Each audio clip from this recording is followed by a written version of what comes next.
কোরআন শরীফে না, প্রতিটা ধর্মের গ্রন্থগুলোই গবেষণা করলে দেখা যায় যে সৎকর্মের কথা বলছেন বারবার বারবার কে? সৃষ্টিকর্তা।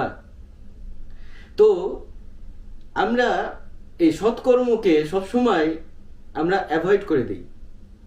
হ্যাঁ, সেক্ষেত্রে আমাদের এই তদবিরগুলো কাজে আসে না। কেন আসে না? কারণ প্রথম সূত্রেই আপনার আপনার আমরা হচ্ছে রিজেক্টেড বলা যায়। মানে আমল শুরু হওয়ার আগেই আমরা রিজেক্টেড। হ্যাঁ, কারণ আমরা হচ্ছে অসৎ কর্মে লিপ্ত থাকি, কোনো না কোনো অসৎ চিন্তা, অসৎ কর্ম।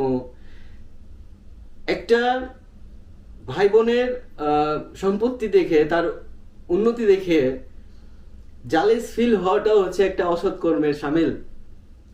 তো এরকম যদি হয়েই থাকে তাহলে আমরা কতটা সৎ একটু